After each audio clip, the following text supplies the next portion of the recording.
Hello student, welcome to my YouTube channel brilliant computer classes. आज हम पुनः लाभ हानि और बट्टा की प्रश्नावली को हल करने वाले हैं।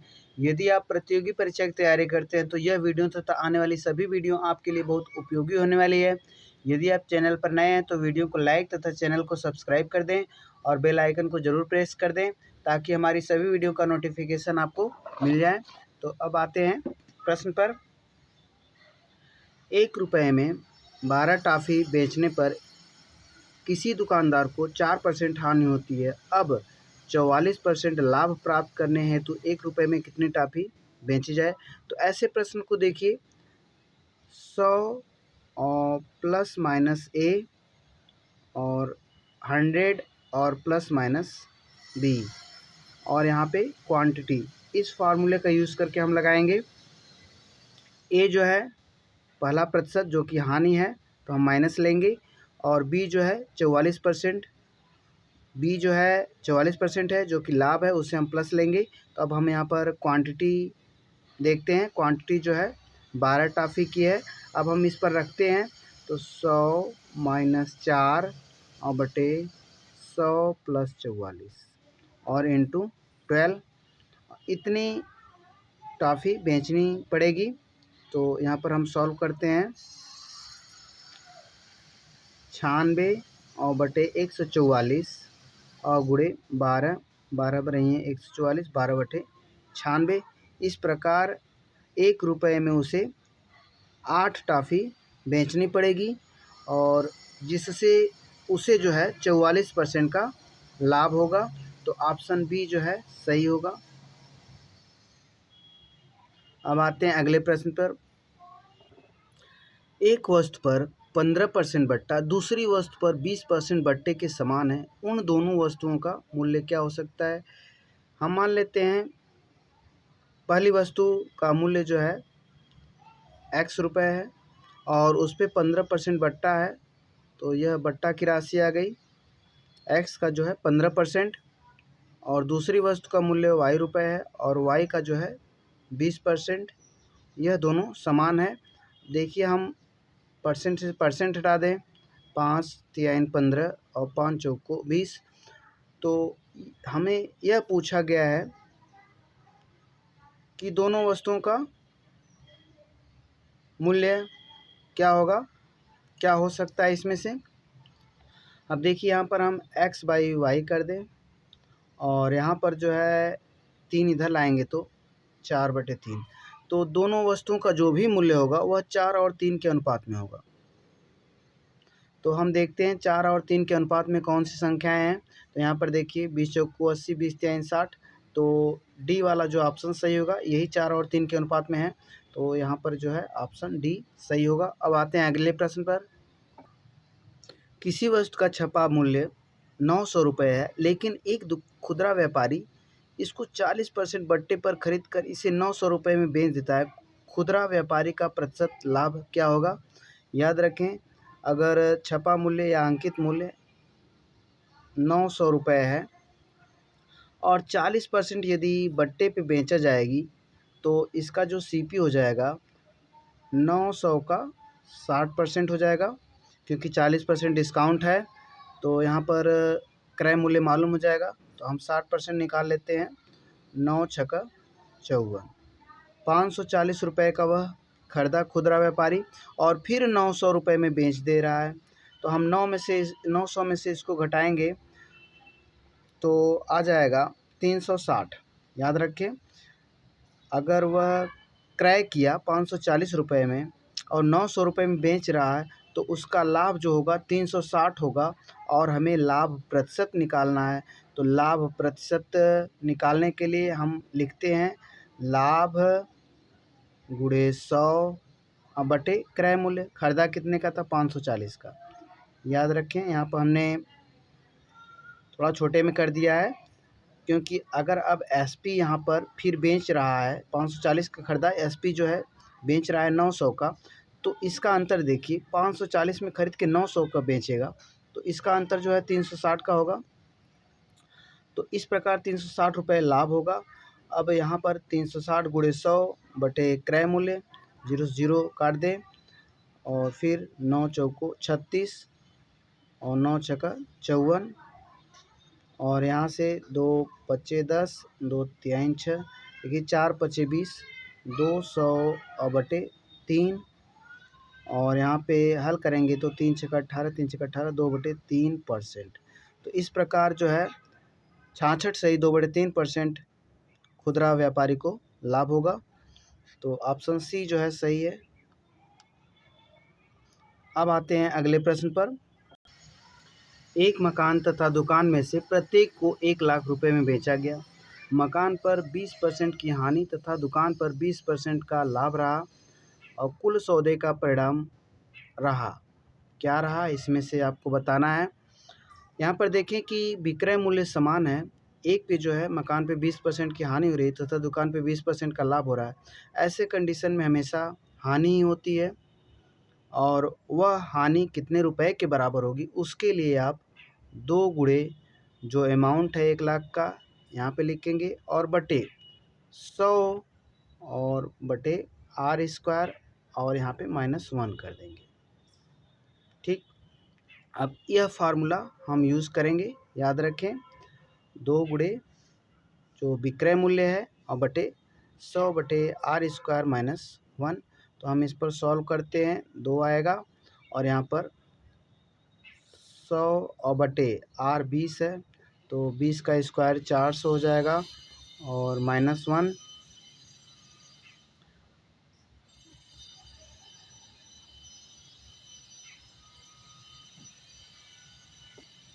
यहाँ पर याद रखें ये 100 का स्क्वायर फार्मूले में होगा। इस प्रकार अभी 2 जीरो और बचा रहेगा। तो हम देखें तो 100/4 का मतलब 25 हो जाएगा। 2/25 - 1 24। तो इतने लाख की हानि होगी, क्योंकि लाख में उत्तर आएगा। यहाँ पर एक जो है लाख है, तो 2 गुणे 1 लाख और बटे 100 का स्क्वायर बटे r² - 1, यह फार्मूला है, इस पे हम रखेंगे।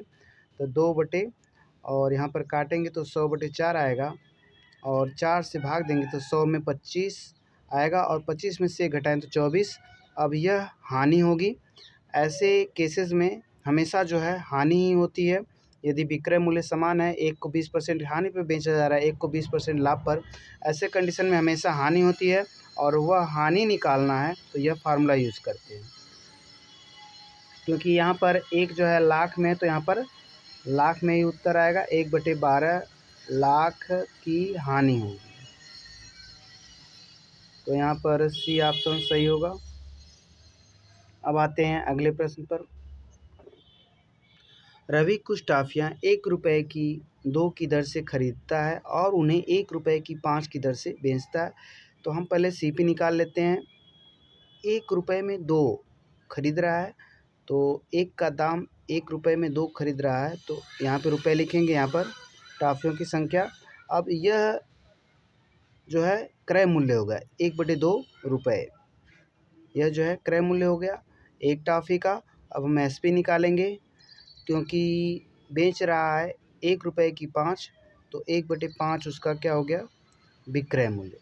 अब हम देखते हैं क्रय मूल्य जो है ज़्यादा है और विक्रय मूल्य कम है, तो हानि होगी। यदि खरीदेगा ज़्यादा में और बेचेगा कम में तो हानि होगी। तो हानि हम निकाल लेते हैं, तो हानि बराबर होता है सीपी माइनस एसपी। तो क्रय मूल्य में से हम घटाएंगे 1/5, 10 और 2 पचे 10, 5 एकम 5 - 5 दूनी 10, 2 एकम 2, 3/10 जो है हानि होगी 3/10 रुपए की। अब हम जो हानि परसेंट निकालेंगे, तो हानि परसेंट बराबर होता है, हानि पहले लिखते हैं और गुणे 100 और बटे क्रय मूल्य। तो क्रय मूल्य यहाँ पर देख पा रहे हैं 1/2 है। अब यहाँ से हम हल कर देते हैं, 10 दहा में 100। तो अब 30 में जो है 1/2 से जो है भाग करेंगे, तो 2 इसके नीचे आ जाएगा, याद रखें 30। तो यहाँ पे 1/2 से यदि 30 में भाग देंगे तो 2 ऊपर चला जाएगा, तो 30 दूनी 60, तो 60% जो है हानि होगी। तो ऑप्शन डी जो है सही होगा। आप इसे सॉल्व करेंगे तो हानि आ जाएगी, जैसा कि हमने सॉल्व किया है। तो डी ऑप्शन इसका सही होगा। इससे आप किसी तरीके से भी सॉल्व कर सकते हैं, कई तरीका है, तो हर तरीके से 60% की हानि ही आएगी। तो ऑप्शन डी जो है सही होगा। अब आते हैं अगले प्रश्न पर। किसी वस्तु के विक्रय मूल्य के आधार पर की गई गणना के अनुसार हानि 25% पाई जाती है। क्रय मूल्य के आधार पर हानि का प्रतिशत क्या होगा, याद रखें। हम यहाँ पर यदि हानि देख रहे हैं 25% होना चाहिए, तो एसपी यदि हम 100 रुपये लें और इसको बेचा गया, खरीदा गया जो है 125, अब बेचा गया 100 रुपये में, तो हानि 25% की होगी। हानि जो है 25% की होगी। अब यह कहा गया है कि क्रय मूल्य के आधार पर हानि क्या होगी, तो यहाँ पर जो है 25% की हानि हुई है, अर्थात 25 रुपये की। 25% कितना है, 25 रुपये है। यदि खरीदा जाएगा 125 का और बेचा जाएगा 100 रुपये में, तो 25% की हानि होगी। और अब यह हानि जो है क्रय मूल्य के आधार पर बतानी है, तो हानि परसेंट हम क्रय मूल्य के आधार पर बताएंगे। तो हानि जो है 25 लिखेंगे और गुणे 100। अब यहाँ पर क्रय मूल्य लिखेंगे। क्रय मूल्य यहाँ पर क्या है, 125 है। तो 25 पचे 125 और 25 चौको 100, 5 दूनी 10, यहाँ पे 25 नहीं, नीचे 5 है, 5 दूनी 10 और 20%। तो यदि हम क्रय मूल्य के आधार पर हानि बताएं तो 20% की हानि होगी। तो ऑप्शन बी जो है सही होगा। अब आते हैं अगले प्रश्न पर।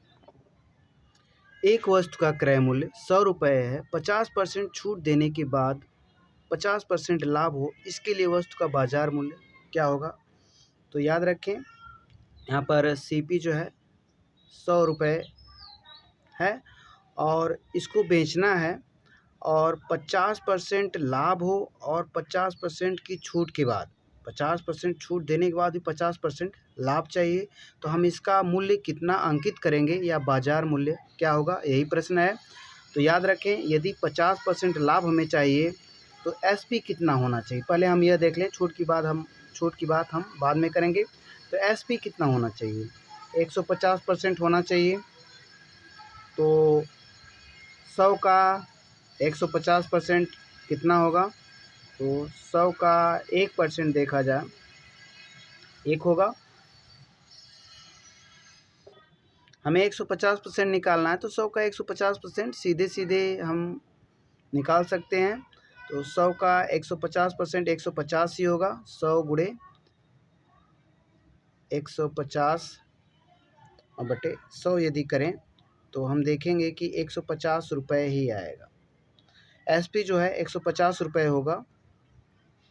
यह 150% ऑफ सीपी लिख दें, या क्रय मूल्य का 150%। तो 100 गुणे 150 बटे 100, तो 150 रुपये ही आएगा। यह जो है छूट के बाद मूल्य आ रहा है। इस पे यदि एमपी कहीं रहा होगा छपा मूल्य, उस पर 50% छूट दिया जा रहा है, तो इतना दाम हो जा रहा है। तो एमपी कितना होगा, तो यदि 50% की छूट दिया जा रहा है तो ये भी 50% होगा। याद रखें, हमें यह अब एमपी निकालना है, एमपी कितना होना चाहिए, ठीक। तो अगर यह 50% जो है 150 होगा, तो 100% यदि हम मान लें कि एमपी रहा होगा, एमपी था, और उस पर 50% के बाद दाम जो है 150 हुआ है, तो हम 100% निकालेंगे, अर्थात एमपी निकालेंगे। तो 150 बटे 50 करेंगे, यह 1% हुआ। 100% निकालना तो 100 से मल्टीप्लाई करेंगे। 50 तिहाई 150 और 100 तिहाई 300, तो यह 300 रुपये जो है आएगा बाजार मूल्य। तो ऑप्शन डी जो है सही होगा। अब आते हैं अगले प्रश्न पर।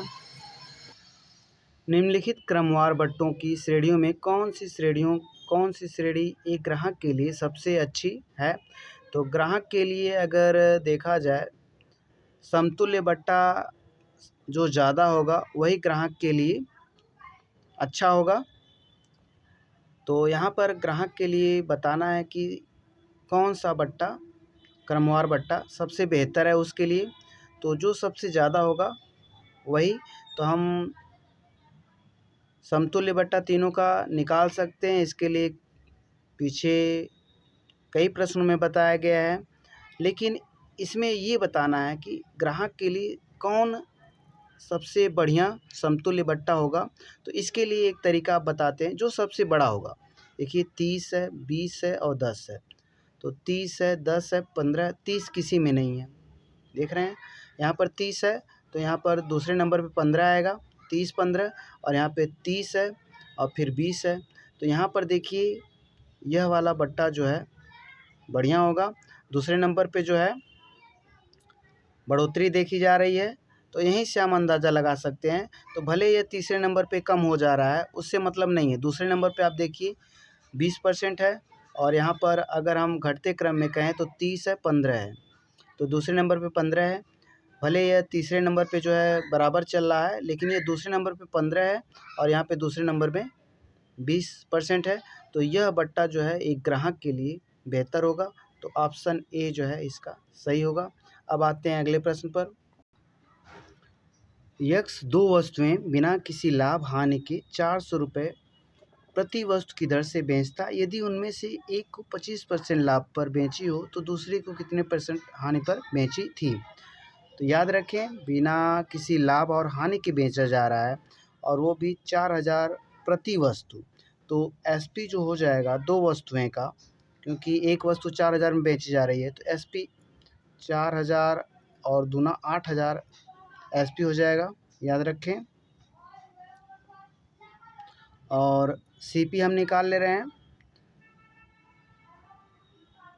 क्योंकि हम अलग अलग करके लिख देते हैं, ऐसे जो है सुरक्षित रहेगा और आसानी के साथ हल होगा।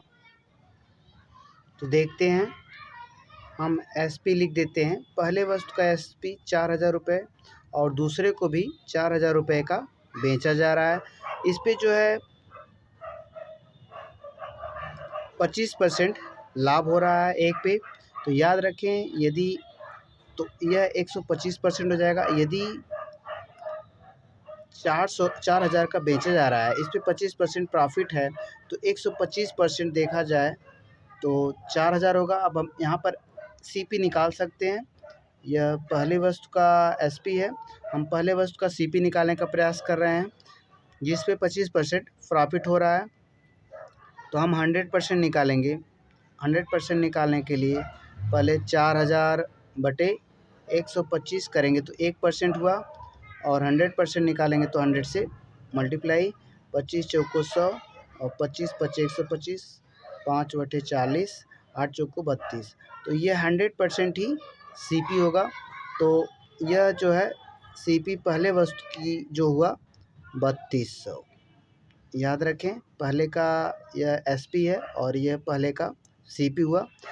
अब जो है पूछा गया है दूसरी को कितने % हानि पर बेची थी। तो अब हमें निकालना है, देखिए कितने % हानि पर बेची थी। यदि दोनों का एसपी और सीपी बराबर होगा, आप जानते हैं क्यों होगा, क्योंकि बिना लाभ और हानि के बेचा जा रहा है, तो यह टोटल जो सीपी होगा वह भी 8000 रुपये होगा। क्योंकि यह 8000 रुपये का बेचा जा रहा है, तो यह तो 8000 होगा ही दोनों वस्तु का एसपी, लेकिन दोनों का सीपी भी 8000 होगा, तभी लाभ और हानि नहीं होगा। अब देखिए, एक वस्तु का सीपी मालूम है, दोनों वस्तु का सीपी 8000 है, तो इसमें से इसको घटा दिया जाए तो पता चलेगा कि दूसरी वस्तु का सीपी कितना था। तो 8000 में से 3200 अगर घटाएंगे तो आ जाएगा 4800। याद रखें, यह 4800 रुपये जो है सीपी हुआ। अब यदि कोई सामान 4000 की बेची जा रही है और उसको ख़रीदा गया हो 4800 का और बेची जा रही है 4000 की, तो यहाँ पर घाटा हो रहा है। घाटा कितने का हो रहा है? 800 का हो रहा है। तो यहाँ पर हम लॉस देखा जाए तो 800 हुआ। तो अब हम लॉस % निकालेंगे, वही पूछा गया है कितने % की हानि पर बेची थी। तो 800 और गुणे 100 लॉस परसेंट का फार्मूला बटे सीपी क्रय मूल्य, तो 4800 है। 0 0 कैंसिल कर दें, यहाँ पे 8 छक्का 48 और यहाँ पे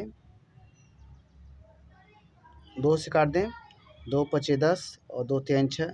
50/3 का मतलब 50/3% आ रहा है। तो 50/3% यह आ रहा है। इसको यदि हम मिक्स में बनाएं तो 3 एकम 3, 3 छक्का 18 और 2/3% की हानि होगी। दूसरे वस्तु को जो है 16 सही 2/3 हानि पर बेची गई थी दूसरी वस्तु। अब आते हैं अगले प्रश्न पर। तो इसका ऑप्शन जो है सी सही है।